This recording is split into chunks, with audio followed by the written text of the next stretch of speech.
Shalom guys, welcome back to another episode here at YASHAV Ministries with Casa Israel. I am excited to be with you today. I appreciate you. If you like the content that we're putting up on our channel, like, subscribe. If you have any questions, comments, concerns, put them in the comment section down below. So before we get started with this week's Torah portion, like I always tell you, let's do the Torah blessing. Baruch et Adonai HaMevorah, Baruch Adonai HaMevorah le'olam ba'ed, Baruch atah Adonai Eloheinu melech ha'olam, asher bahar banu mikol ha'amim, ve'natan lanu et Torato, Baruch atah Adonai noten ha'Torah. Bless Adonai who is blessed, bless Adonai who is blessed now and forever. Blessed are you, Adonai, sovereign of the universe, who has chosen us from among the nations and has given us the Torah. Blessed are you, Adonai, giver of the Torah. Amen. So, this week's Torah portion is Shelach Lecha. Let's get started.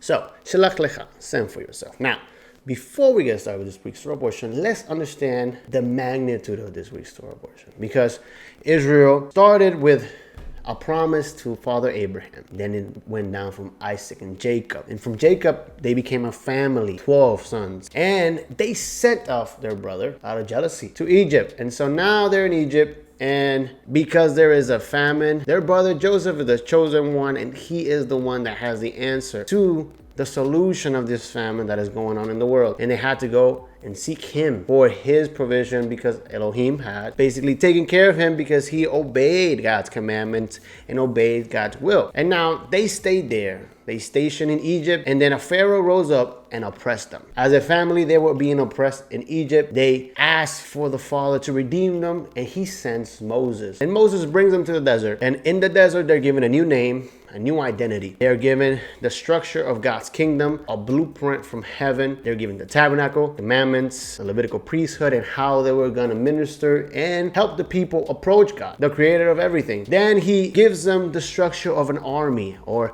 the troops, and how they were going to move to lead the people into the promised land. Now they are in front of the promised land, this week's Torah portion. And so we're introduced to it. But before we get started and we see the details, because we're going to point out some things in this week's Torah portion that the people have done, right? So after they've been given a name, they have been redeemed, they have given a new opportunity, and they went from a family that was oppressed in Egypt to a mighty nation led by the Creator. So let's get started with this week's reading. It starts in Numbers chapter 13, and it says, "Vayadaber Adonai el Moshe lemor shelach lecha anashim vayatudu et eretz Canaan asher ani noten lebne Yisrael ish echad lemate abotech ish lahu chol nashi bachem." And in English, it says the following: "Then the Lord spoke to Moses, saying, Send for yourself men, so that they may spy out the land of Canaan, which I am going to give to the sons of Israel.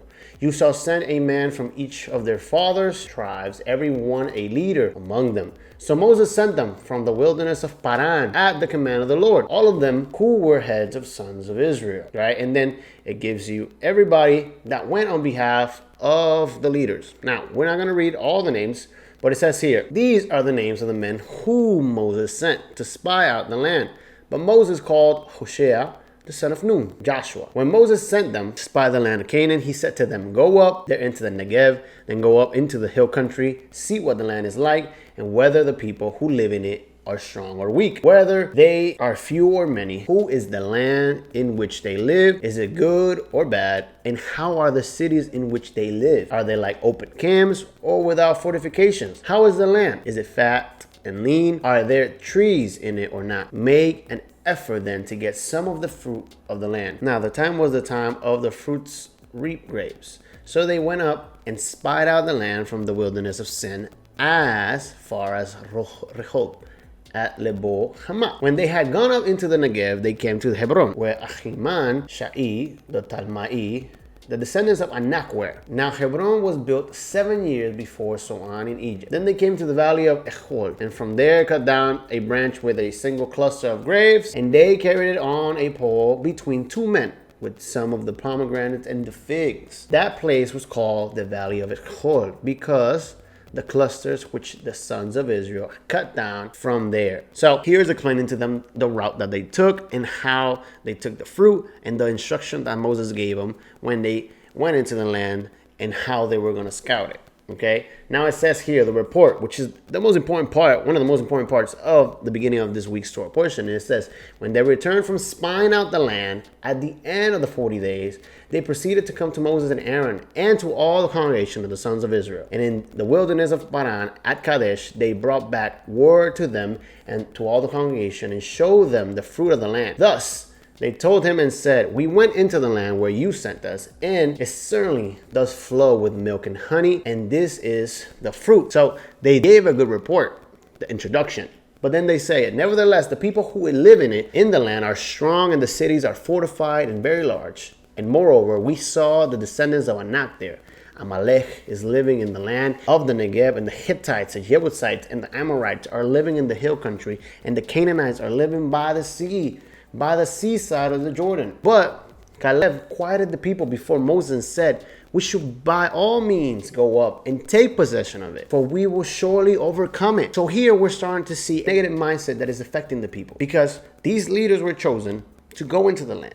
Now, it's interesting that the leaders that were chosen were not necessarily the leaders that were chosen in the beginning of the Torah portion or the book of Bamidbar. These were different leaders that were chosen to go into the land. But nevertheless, they came, and that gift that God has promised Abraham, which is what we're going to get into, they had come and said, yes, it does flow, milk and honey, but there's giants and there's people that we will not be able to overcome. And Caleb says, no, we will take possession of this land. We can do this. Okay, so let's keep reading. But the men who had gone up with him said, we're not able to go up against the people, for they are too strong for us. So they gave out to the sons of Israel a bad report of the land which they spied out, saying, the land through which we have gone in spying it out is a land that devours its inhabitants, and all the people whom we saw in it are men of great size. There also we saw the Nephilim, the sons of Anak, and so we became like grasshoppers in our own sight, and so we were in their sight. Now, when they returned from spying the land at the end of 40 days, they proceeded to come to Moses and Aaron. And this is when it gets worse, because now these leaders spread this message throughout the congregation, and they say, then all the congregation lifted up their voices and cried, and the people wept that night. All the sons of Israel grumbled against Moses and Aaron, and the whole congregation said to them, would that we had died in the land of Egypt, or would that we had died in the wilderness? Why is the Lord bringing us into this land? To fall by the sword, or our wives or our little ones will become plunder? Would it not be better for us to return to Egypt? So they said to one another, let us appoint leaders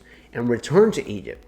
Then Moses and Aaron fell on their faces in the presence of all the assembly of the congregation of the sons of Israel. Joshua the son of Nun and Caleb the son of Jephunneh, of those who had spied out the land, tore their clothes, and they spoke to all the congregation of the sons of Israel, saying, the land which we passed through to spy out is an exceedingly good land. If the Lord is pleased with us, then he will bring us into this land and give it to us, a land which flows milk and honey. Only do not rebel against the Lord, and do not fear the people in the land, for they will be our prey. Their protection has been removed from them, and the Lord is with us. Do not fear. But all the congregation set to stone them with stones, and they brought. Then the glory of the Lord appeared in the tent of meeting to all of Israel. Okay, so now Israel has been grumbling against the land, against the leadership. And so we're going to get into this and prepare some notes. Like I said before, this week's Torah portion start in Shelach Lecha, and Numbers 13, verse 1 through Numbers 15, verse 41. The prophet's portion is Joshua chapter 2, verse 1 to 24, and Hebrews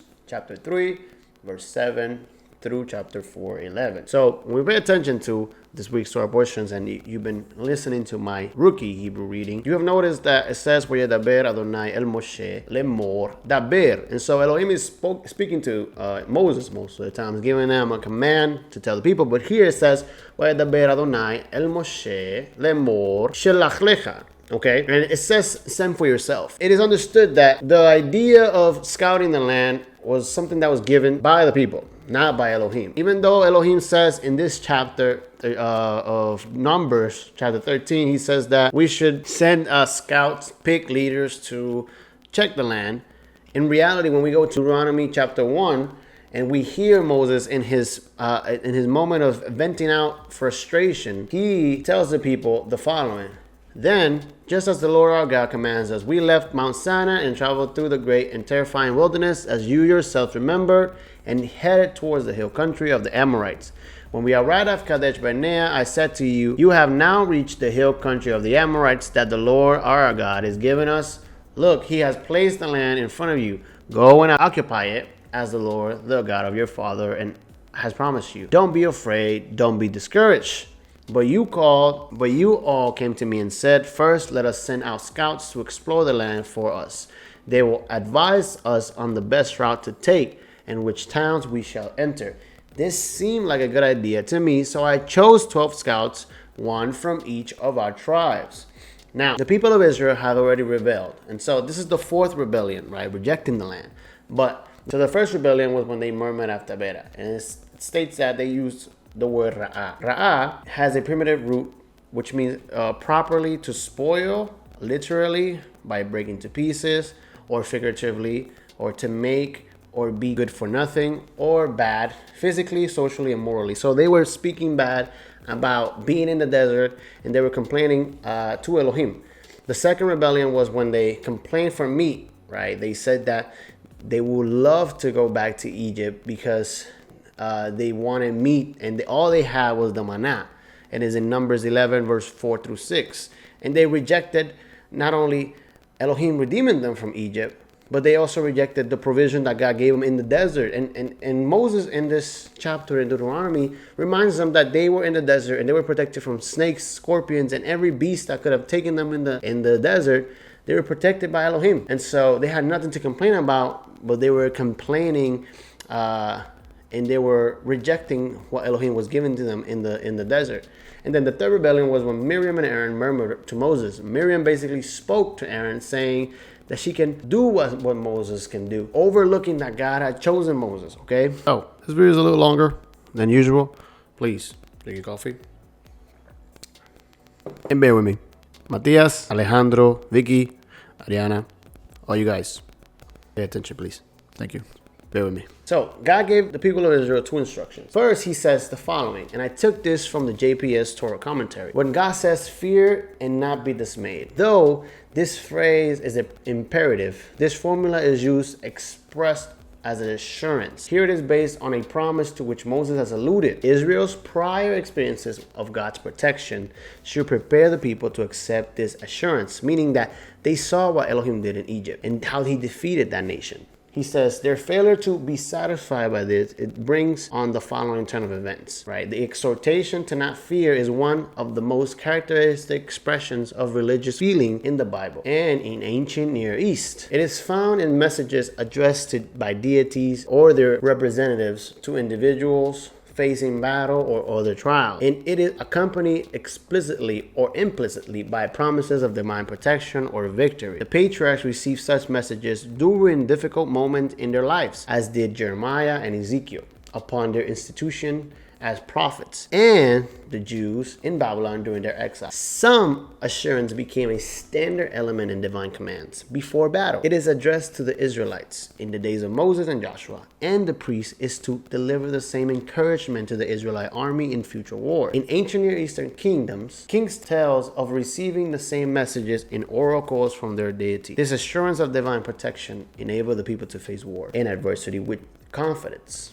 The hesitation of the Israelites in the face of this assurance reveals a serious flaw in their trust in God. Then, after they decided to send spies, then this is the instruction that they were given. Bring back a word on the route and the cities. So it literally means a report back to us the route and cities. The meaning is either the scouts should themselves determine the best route and the order in which the cities shall be attacked, or they shall obtain information about possible routes, such as which are narrow and dangerous, and the fortification of the cities. The people's proposal to send out scouts contains the seeds of disaster. Some commentators argue that it reflects a lack of confidence in God's leadership, since choosing the route to follow is God's role, okay? And so we're going to talk about a couple people that are mentioned by the people when they come and give the bad report. The Amalekites, according to the Bible, the Amalekites inhabited the Negev. They appear to have lived nomadic or semi-nomadic lifestyles along the fringes of the southern Canaan agricultural zones. It is probably based on the association of this tribal group with the steppe region of ancient Israel and the area of Kadesh. As people, the Amalekites were identified as a recurrent enemy of the Israelites. This role appears in several stories, especially in Exodus 17, chapter 8 through 16. Amalek makes war against Israel in the wilderness. Joshua is ordered by Moses to lead Israel in battle, and Moses watches from the hillside. So this is when Moses is, lifting up his hands, and every time his hands go down, they lose, and every time, Joshua lifted up his hands, they will win. Okay. Hey, another break. Just little breaks, so that way you guys can pay attention. Okay. Now, the Hittites were a group of people mentioned in the Hebrew Bible under the names Bnei Het, children of Het, who was the son of Canaan, right? They were described several times as living or near Canaan between the times of Abraham, and it's estimated that they lived around 2000 BC and 15,000 BC, and the time of Ezra after the return of the Jews from the Babylonian exile around 450 BC. According to Genesis, the Hittite Ephron sold Abraham the cave of Machpelah in Hebron for use as a family tomb. Later, Esau married wives from the Hittites. Now, the Amorites, and I took this from the Sundervan Illustrated Bible, the term Amorite can refer in general to a number of the inhabitants of the Levant, including areas known today as Syria, Lebanon, Jordan, Israel, and Palestine. It may also refer more specifically to an ethnic descent of Canaan as delineated in Genesis 10:16. Also, it is referred to Amru, or Amorite, or Westerner, in Akkadian records at Mari and the Martu, in Sumerian texts of the 3rd and 2nd millennium BC. Some of these group of people established city-states in Syria, while others were more nomadic, migrating southeast into the southern summer and southwest into the Levant. Egyptian records describe their territory as extending from Negev to the heights of Lebanon. The Canaanites. During much of the late Bronze Age, the land of Canaan was controlled by Egypt under 18 and 19 dynasties. As reflected in temple texts of the Thutmose I, Thutmose III, Amenhotep II, the Amarna letters, which is a great research to study, of the 14th century BC, and the text of Ramses II. Oh, you guys, pay attention, please. Thank you. Bear with me. I bring you these nations because they were very important in the message delivered by the people. They saw these nations, and I want you to understand that they were established nations and they were strong, just like every nation that is established in our lifespan, okay? But the focus that Elohim wanted to fulfill, and the focal point of this Torah portion, is the fulfillment of the promise, the prophecy that Elohim was not only going to give Abraham a land, but he was going to give him descendants, and he was going to redeem him from Egypt, and he was going to bring him into that land that he was going to give him to their descendancy. We see this in Genesis 12, where Abraham is called by God to leave Ur and go to the place known as Canaan. The land of Canaan then became known as Israel. Israel was named after Abraham's grandson and is often referred to as the promised land because God promised it to give it to the land to the descendants of Abraham. God also gave a second promise, which was that Abraham was going to be a great nation. This is where God promises Abraham, Genesis 12 verse 2, he will make a great nation out of him and will increase his numbers very, very much and will make him a nation. This is when God changed Abram's name to Abraham, meaning father of many nations. So the people are failing to understand one simple thing, that God is trying to fulfill a prophetic and promise to their fathers. They're getting in the way of a manifestation of God's word in an immense power, because God wants to fulfill his promise to Abraham. He wants us to see that he wanted to do this. But the people got distracted again. We got distracted in what we wanted and what we thought was right, or what we thought was correct, or what we thought in our opinion. And we got in the way of God's purpose. And we got in the way of prophecy and a promise being fulfilled. The people had to have faith in Elohim. They forgot that they were redeemed from Egypt. Egypt was the mighty nation. As we read, Egypt did control Canaan. And since we can think that maybe that's why they were afraid, because they were going to encounter Egyptian partnerships or Egyptian troops that might have been stationed in Canaan. But it's irrelevant, honestly, because when you see God, the Creator, fulfilling not only his promise to Abraham, but fulfilling miracles in your eyes and destroying kingdom, one of the most powerful kingdoms, wouldn't you, as becoming a nation, given a structure, wouldn't you depend on that God? Wouldn't you listen to that God? The people of Israel decided to fulfill their own will. It's something that we need to learn to suppress our own will. We can have an opinion, but I want my young students and anybody else watching, I want you to understand something. Your opinion will not go above God's will. You can have an opinion and very much understood. Miriam had an opinion. She opinionated that she can do what Moses did, but God said no, because I chose him. Korah, in the next Torah portion, he opinionated that he can do what Aaron does, but God said no, I didn't choose to do that. So we need to learn how to follow our role and follow God's word and his will, okay? And what he wants us to focus on. We cannot get distracted. We get distracted very easily. This week's Torah portion, Shelach Lecha, establishes that the people got in their way. Instead of obeying God's word and obeying God's voice, they decided to do their own will. And in the process, they rejected the land, the promise, the fulfillment of Abraham's promise by God. They got in the way of that. And with that, Elohim said that for the 40 days you were in the land, in the 40 days you were there, you came back with a bad report. So now you, your nation, and your generation will wander in the desert for 40 years, and your sons will go in. Are we going to do the same thing? Are we going to keep wandering in the desert?